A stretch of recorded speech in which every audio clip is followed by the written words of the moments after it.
नमस्कार साथीहरु अगाडिको भिडियो चाहिँ मैले फेसबुक मोनेटाइजेसनको अपडेटको बारे बनाएको थिएँ हैन।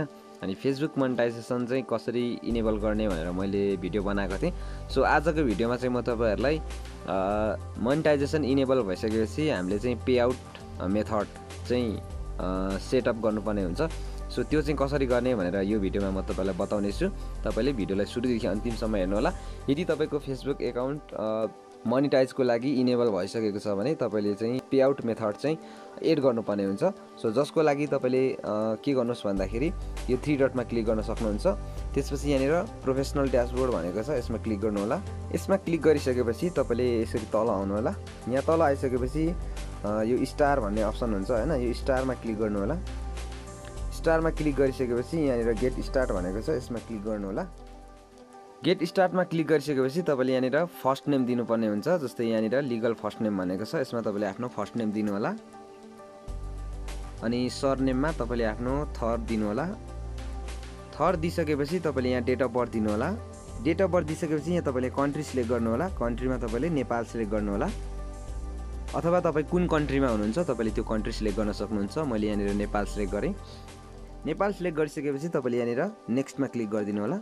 नेक्स्टमा क्लिक गरिसकेपछि तपाईले यहाँनिर बिजनेस टाइप सिलेक्ट गर्नुपर्ने हुन्छ। बिजनेस टाइपमा चाहिँ तपाईले इन्डिभिजुअल सिलेक्ट गर्नु होला। यदि तपाईको आफ्नो पर्सनल हो भने इन्डिभिजुअल सिलेक्ट गरिसकेपछि फेरि नेक्स्टमा क्लिक गर्नु होला। नेक्स्टमा क्लिक गरिसकेपछि यहाँनिर अब तपाईले चाहिँ प्राइमरी एड्रेस भनेको छ, यहाँनिर आफ्नो तपाईले नागरिकतामा भएको एड्रेस दिनु होला। यहाँनिर जस्तै मैले आफ्नो एड्रेस दिएँ। त्यसपछि यहाँ टाउन सिटी भनेको छ, यसमा तपाईले क्लिक गर्नु होला। अनि त्यसपछि यहाँनिर तपाईले आफ्नो सिटी लगाउनु होला। त्यसपछि यहाँ कन्ट्री रिजिनमा तपाईले तपाईको जोन हैन, कुन जोन हो सिलेक्ट गर्नु होला। जस्तै मेरो मेची जोन भयो हैन, मैले मेची जोन सिलेक्ट गरे।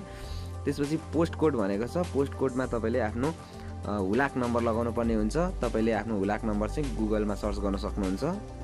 यहाँ मैले पोस्ट कोड लगाएँ। त्यसपछि फोन नम्बर भनेको छ, फोन नम्बरमा तपाईले आफ्नो फोन नम्बर लगाउनु होला। इमेल एड्रेस लगाइसकेपछि तपाईले यहाँनिर ट्याक्स आइडेन्टिफिकेसन नम्बर TIN भनेको छ हैन, यो TIN नम्बर भनेको चाहिँ तपाईको प्यान नम्बर लगाउनु पर्ने हुन्छ। यहाँनिर प्यान नम्बर लगाइसकेपछि अब तपाईले यहाँनिर GST भ्याट भनेको छ, यो अप्सनलमा छ, तपाईले यो माथिको लगाइसकेपछि यो लगाउनु परेन। यो प्यान नम्बर लगाइसकेपछि तपाईले यहाँ तल एउटा बक्स देख्न सक्नुहुन्छ। यो बक्समा यसरी तपाईले राइट टिक लगाउनु होला। त्यसपछि तपाईले नेक्स्टमा क्लिक गरिदिनु होला। नेक्स्टमा क्लिक गरिसकेपछि अब तपाईले यहाँनिर म्यानुअली लिङ्क ब्याङ्क एकाउन्ट अनि लिङ्क युर पेपल एकाउन्ट भनेको छ। यदि तपाईसँग पेपल एकाउन्ट छ भने पेपल एकाउन्ट पनि लिङ्क गर्न सक्नुहुन्छ र ब्याङ्क एकाउन्ट पनि लिङ्क गर्न सक्नुहुन्छ। सो यहाँ चाहिँ म ब्याङ्क एकाउन्टमा जान्छु, यसमा क्लिक गरेँ। त्यसपछि यहाँनिर कन्ट्री भनेको नेपाल भइहाल्यो। अनि त्यसपछि यहाँनिर एकाउन्ट होल्डर नेम भनेको छ, यसमा तपाईले आफ्नो नाम दिनु होला। ब्याङ्कमा तपाईको जस्तै नाम के छ हैन, नागरिकताकै हुन्छ, सो त्यही नाम दिनु होला तपाईले। त्यसपछि स्विफ्ट कोड भनेको छ, तपाईले स्विफ्ट कोड लगाउनु होला। आफ्नो ब्याङ्कको स्विफ्ट कोड तपाईले चाहिँ गुगलमा सर्च गरेर हेर्न सक्नुहुन्छ है, ब्याङ्कको स्विफ्ट कोड। र यहाँनिर मैले स्विफ्ट कोड लगाइसकेँ। त्यसपछि तपाईले यहाँ तल एकाउन्ट नम्बर लगाउनु पर्ने हुन्छ। एकाउन्ट नम्बर लगाइसकेपछि तपाईले यहाँनिर लिङ्क पे आउट मेथडमा क्लिक गरिदिनु होला। अब त्यसपछि तपाईले यहाँनिर यस्तो देख्न सक्नुहुन्छ, एड युर ट्याक्स इन्फो भनेको छ, यो एड ट्याक्स इन्फोमा क्लिक गरिदिनु होला। त्यसपछि भनेको अब तपाईले यहाँनिर आफ्नो फेसबुकको इमेल र पासवर्ड लगाएर यहाँनिर लगइनमा क्लिक गर्नु होला है त। लगइनमा क्लिक गरिसकेपछि तपाईले यस्तो देख्न सक्नुहुन्छ, आफ्नो फेसबुकको नाम देख्न सक्नुहुन्छ, कन्टिन्यू एज राजन भनेको छ हैन, म यसमा क्लिक गर्छु। त्यसपछि यस्तो देख्न सक्नुहुन्छ, यहाँ देख्न सक्नुहुन्छ ट्याक्स इन्फर्मेसन भनेको छ हैन। त्यसपछि भनेको यहाँनिर तल are you US citizen, US permanent residence यो भनेको छ, यसमा तपाईले नोमा लगाउनु होला। यो नोमा क्लिक गर्नु होला, यो 2 नम्बरको, यसमा पनि नो गर्नुहोस्। यसमा अब तपाईले नो गर्नुपर्ने हुन्छ। नो गरिसकेपछि अब तपाईले के गर्नुपर्ने हुन्छ भन्दाखेरि यहाँ तल नेक्स्टमा क्लिक गरिदिनु होला। नेक्स्टमा क्लिक गरिसकेपछि यस्तो देख्न सक्नुहुन्छ, यहाँनिर भनेको छ what name should I enter भनेको छ, कन्ट्री अफ सिटिजनसिप भनेको छ, यसमा क्लिक गर्नु होला। यसमा तपाईले नेपाल भनेर सिलेक्ट गर्नु होला है त। त्यसपछि भनेको तपाईले केही गर्नु परेन, यसरी तल आउनु होला। यहाँ तल आइसकेपछि यो नेक्स्टमा क्लिक गर्नु होला। नेक्स्टमा क्लिक गरिसकेपछि अब तपाईको यहाँ सम्पूर्ण कुराहरू देखाएको छ हैन, यो तपाईले हेर्नु होला, यो सम्पूर्ण कुराहरू ठिक छ कि छैन। सो यो सबै ठिक छ। सो त्यसपछि तपाईले के गर्नुहोस् भन्दाखेरि फेरि नेक्स्टमा क्लिक गर्नुहोस्। नेक्स्टमा क्लिक गरिसकेपछि तपाईले यहाँ देख्न सक्नुहुन्छ एड युर मेलिङ एड्रेस भनेको छ। अनि यहाँनिर मेलिङ एड्रेस भनेको चाहिँ सेम एज पर्मानेन्ट एड्रेसमा तपाईले यहाँ चाहिँ टिक लगाइदिनु होला। यो मेरो अलरेडी लागेको छ। अब यसमा तपाईँले फेरि नेक्स्टमा क्लिक गर्नु होला। नेक्स्टमा क्लिक गरिसकेपछि अब यहाँनिर ट्याक्स इन्फर्मेसन भनेर provide additional details relating to your service भनेको छ। अब यसमा तपाईँले के गर्नुहोस् भन्दाखेरि यसमा चाहिँ तपाईँले यो फर्स्टको अप्सनमा तपाईँले के गर्नुहोस् भन्दाखेरि टिक लगाउनुहोस्। यो टिक लगाएँ मैले। यसरी टिक लगाइसकेपछि तपाईँले यहाँ फेरि नेक्स्टमा क्लिक गरिदिनु होला।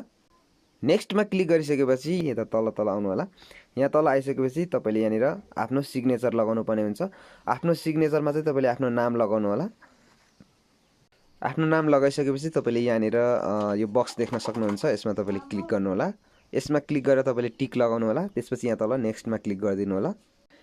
नेक्स्टमा क्लिक गरिसकेपछि तपाईँको यहाँ देख्न सक्नुहुन्छ ट्याक्स इन्फर्मेसन चाहिँ सबमिट भइसकेको छ र तपाईँले यहाँनिर देख्न सक्नुहुन्छ यो तपाईँको डिटेल्सहरू छ। यो सबमै तपाईँले चाहिँ स्क्रिनसट गरेर राख्नु होला। यहाँ देख्न सक्नुहुन्छ। त्यसपछि तपाईँले यहाँनिर सबमिट फर्ममा क्लिक गरिदिनु होला है त। र तपाईँले अब यहाँनिर डन गरिदिनु सक्नुहुन्छ। सिम्पली डनमा क्लिक गरिसकेपछि सेटअप कम्प्लिट भनेको छ। यहाँ देख्न सक्नुहुन्छ you can now use star भनेको छ। त्यसपछि तपाईँले यहाँनिर डनमा क्लिक गरिदिनु होला। डनमा क्लिक गरिसकेपछि तपाईँले यहाँ देख्न सक्नुहुन्छ इनसाइड भनेर, अनि यहाँ स्टार भनेको छ। त्यसपछि यहाँ अर्निङ 00 भनेको छ, अनि स्टार यहाँनिर 0 देख्न सक्नुहुन्छ। सो यो चाहिँ भर्खरै मैले आफ्नो पेआउट मेथड चाहिँ एड गरेको कारणले गर्दाखेरि यहाँनिर मेरो अर्निङ छैन। सो अब चाहिँ तपाईँले अर्निङ गर्न सक्नुहुन्छ र जति पनि अर्निङ भएको चाहिँ तपाईँले यहाँनिर यसरी देख्न सक्नुहुन्छ। सो यसरी चाहिँ तपाईँले आफ्नो पेआउट एकाउन्ट चाहिँ तपाईँले एड गर्न सक्नुहुन्छ।